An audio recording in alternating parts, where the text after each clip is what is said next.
Hello viewers, Minhaj বলছি। অনেকদিন পরে আপনাদের সামনে আরেকটি টিউটোরিয়াল নিয়ে হাজির হলাম।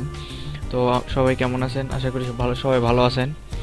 তো আজকে টিউটোরিয়াল দেখাবো কিভাবে একটি ভিডিও পিকচার আর কি ক্যামতাসিয়া স্টুডিও দিয়ে গ্রুপ করা যায়। তো চলুন দেখি কিভাবে আমরা কাজ করব। তো প্রথমে ক্যামতাসিয়া স্টুডিওটি ওপেন করার পরে ইম্পোর্ট ফাইল, আপনি যেই ফাইলটি অর্থাৎ যে ভিডিও কিংবা পিকচারটি এডিট করতে চান বা গ্রুপ করতে চান সেটি সিলেক্ট করে নেবেন। ধরেন এই পিকচার আমি গ্রুপ করব। ওপেন করলাম। ওপেন করার পরে এটাকে টাইমলাইনে ছেড়ে দিবেন। ছেড়ে দেওয়ার পরে রিভিউ করেন একবার। তো দেখেন হয়তো আপনি আচ্ছা, তার আগে পিকচারটাও নিয়ে নিই। হ্যাঁ, পিকচারটা এটাই নেই। পিকচার নিলাম।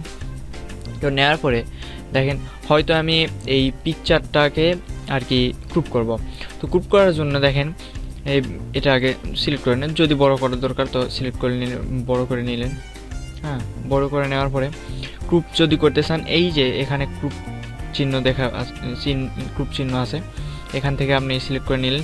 সিলেক্ট করে নেওয়ার পরে এই যে দেখেন অ্যারো, এখানে আপনি মাউস পয়েন্টার ধরে আর কি সিলেক্ট করে দিবেন যে ধরেন আমার এতটুকু আমার ভালো লাগছে বা এতটুকু আমার দরকার।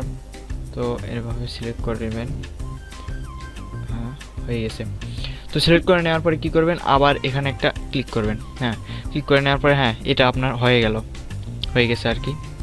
তো হয়ে যাওয়ার পরে দেখেন এটা মনে করেন আমি এ পর্যন্ত নিব। হ্যাঁ, নিলাম। জাস্ট ইজি একটা কাজ।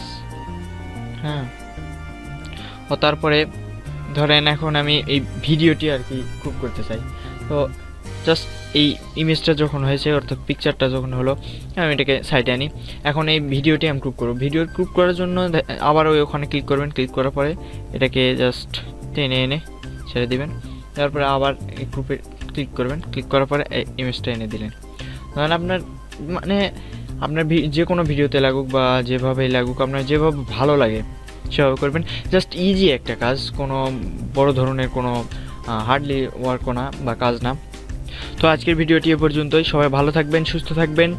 আর আমার ভিডিওটি ভালো লাগলে অবশ্যই লাইক, কমেন্ট এবং শেয়ার করতে ভুলবেন না। আর হ্যাঁ, আমার চ্যানেলে অবশ্যই সাবস্ক্রাইব করবেন। সবাইকে ধন্যবাদ। Tata, bye bye.